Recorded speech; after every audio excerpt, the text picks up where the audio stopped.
Hi everyone, welcome to Of Petals and Power.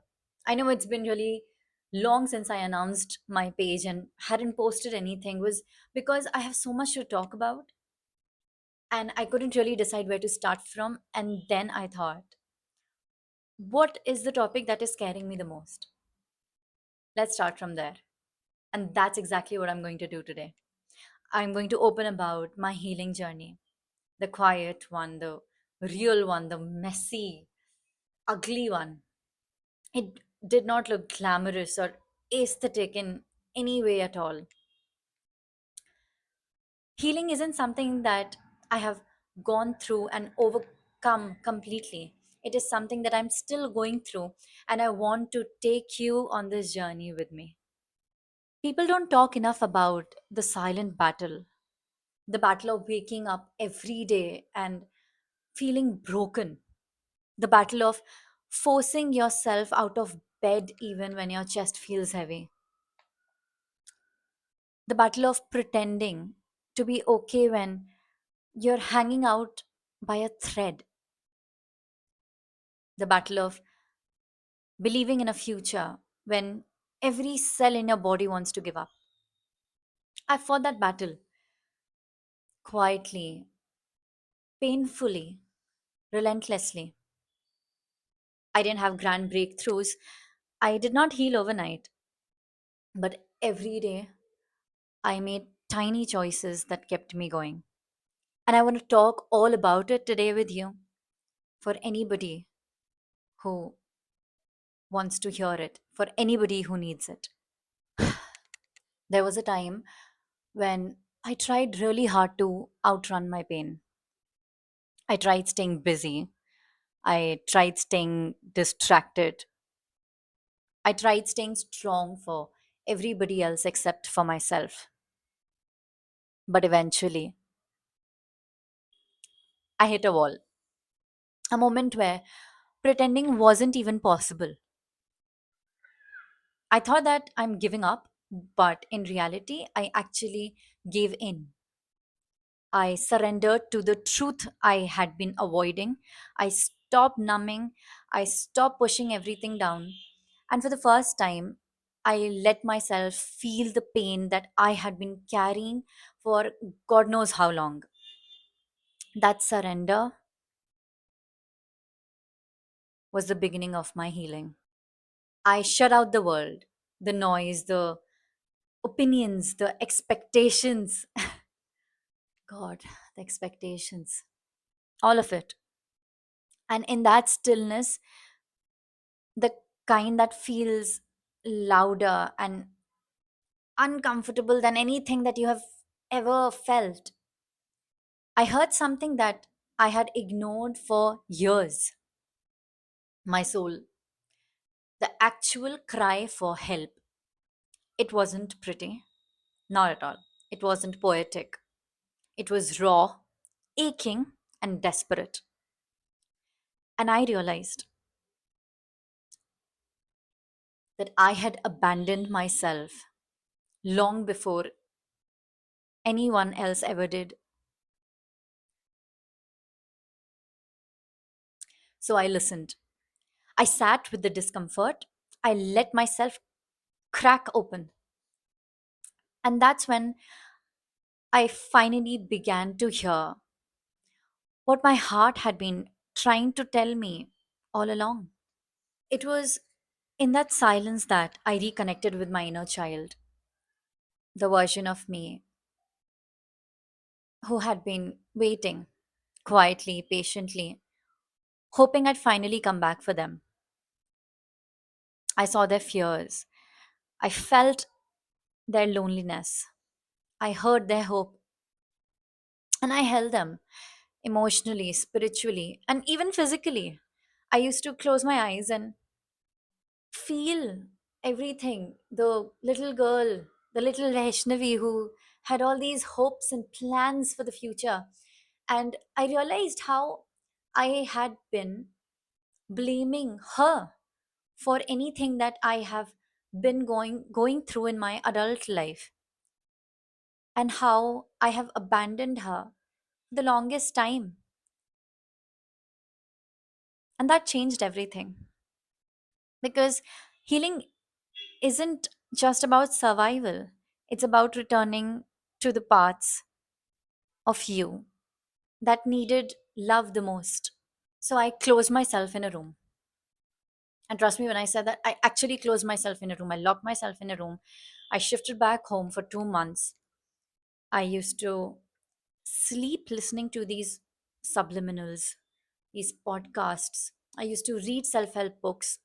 I took help from wherever necessary. And I understand that not all of us have the luxury to do that. And I was extremely lucky that I got to do it.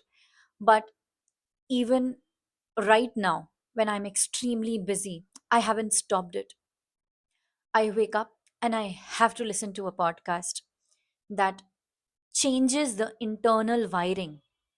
Because what I understood was that whatever world that you have created inside of you is going to be the reflection of the world outside of you.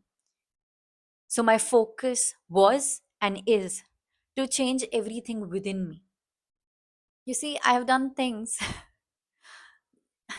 that might be a little embarrassing to even talk about on a social media platform, but I'm going to do it anyway because I know a lot of you will be able to connect with it. I've I've taken therapies from um, real people, and I've also talked to chat gpt, which I know is a very controversial topic because a lot of people say that it's not safe and everything, and I understand all of that. But desperate times, I used to sit with myself, talk so much about things. I'm crying, I'm in a pathetic place, but I'm making vision boards. I'm listening to podcasts, I'm sleeping to them. My parents used to think my brother my brother was, he was, sometimes he was just so stunned कि ये करती क्या रहती है, but that's something that I just did relentlessly. I used to wake up, listen to a podcast. I used to sleep to subliminals or to podcasts. I used to meditate no matter what. I joined a yoga class. I tried to fix what is broken inside of me because this time I knew if I do not, nobody else is going to save me. The patterns, I tried to see through them. I tried to understand the code. And I realized that all of it that you're actually going through, it's like a programming language. It's like, it's a problem. You just have to decode it. And when I started unwrapping everything, the layers of the situations, the traumas that had been so deeply embedded within me, I started understanding where is it all coming from.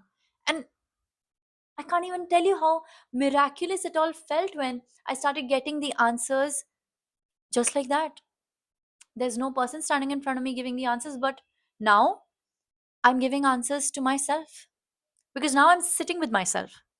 I'm not running away from myself, and I'm trying to find a solution instead of crying about the pain.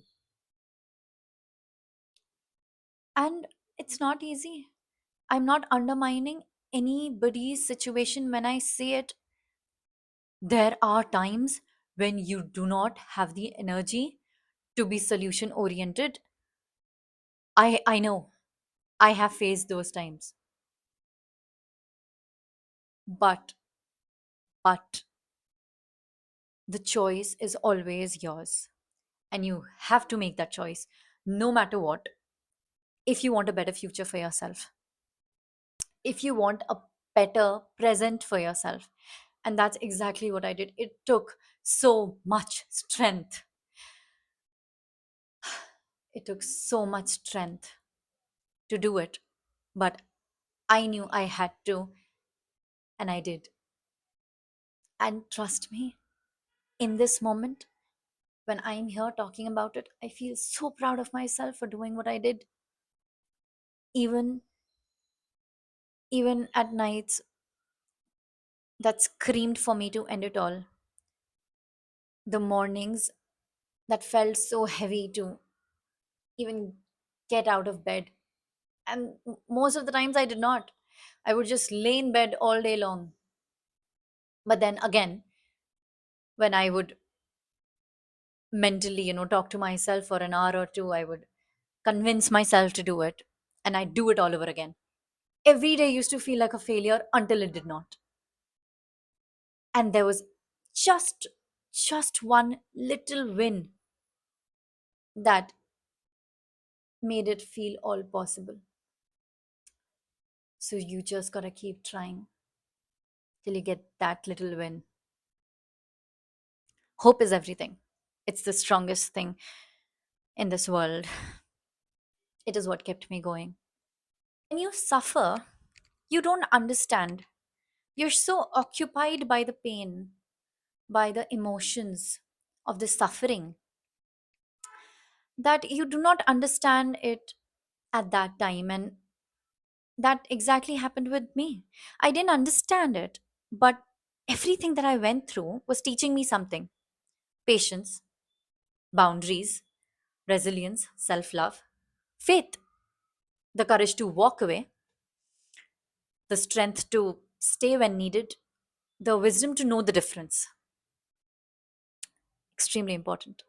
I repeat, the wisdom to know the difference when to stay and when exactly to leave. And slowly, I started to trust the divine timing. I started to trust that I was exactly where I needed to be, and this is exactly the path that my soul has chosen to become the highest version of itself. So I stopped resisting the whole journey.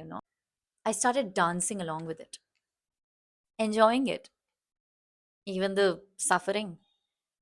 I started romanticizing my life like anything. And when I say I started romanticizing my life, don't get me wrong.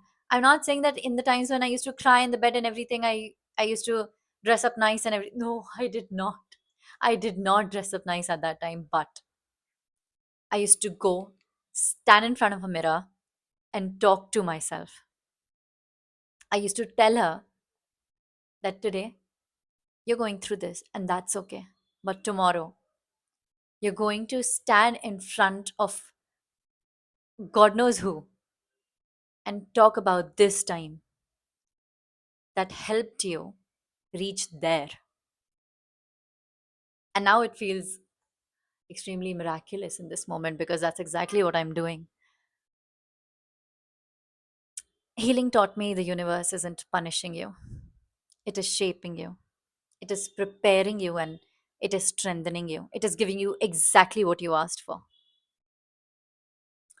Even in the quietest moments, even when the world felt still, even when I felt empty or alone, I don't think I ever gave up on hope completely. Somewhere inside me, deep buried but alive, was a small spark that whispered, keep going, there's more for you. And now that I think about it, that voice was my own. It was my soul. It was my truth. And that little spark that actually kept me alive for a fact. And here's something that I want to be completely honest about: I'm still healing, I'm still learning, still unlearning, still growing, still figuring myself out a day at a time. Healing did not magically end, it didn't wrap itself up neatly. It's an ongoing journey, a sacred process that I'm still walking through. I still have moments where I doubt myself, like anybody else. Moments where old wounds resurface. Mornings where I'm feeling so energetic and happy and nice, and evenings when I'm just done with the day, taking my makeup off and crying in front of a mirror. Moment where my inner child needs reassurances, safety, and self love. Moments where I have to remind myself to breathe. But this time, I'm not running, I'm facing it. And I'm doing it with more awareness, more compassion, more truth than ever before. And I want you to come with me. I want us to heal together because healing is easier, softer when we don't do it alone. Trust me, when we have something to walk beside us, to share the lessons, the wins, the slips, the breakthroughs, the hope. And if you're unlearning the old patterns, if you're learning to trust again, if you're trying to reconnect with yourself, if you're still navigating through your own darkness and light, you're not behind, you're not alone, and you're not failing, definitely not failing. There can be times when you can feel it, but trust me when I say it, there's no competition. Everybody has their own timelines. You're healing just like I did, just like I am. And together we can keep going. Together we can grow. Together we can rise. And if there is no little voice, there is no little spark inside of you that is telling you to keep going, let that voice be mine. Because trust me when I say it, you will get through it. You have to. So, wherever you are in your healing journey, the middle, stuck, or rising, know this: everybody is in some form or the other. I'm still healing, and that doesn't make me weak. It makes me human, it makes me real, and it makes me alive.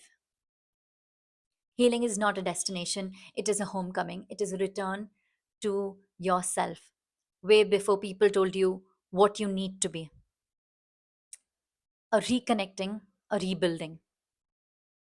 And I'm grateful that you're here walking this path with me. If you're still here, it's a sign that you've chosen the path a lot of people don't even have the courage to take. Thank you for listening, for showing up, and to heal even when it is hard. We're in this together. One breath, one lesson, and one day at a time.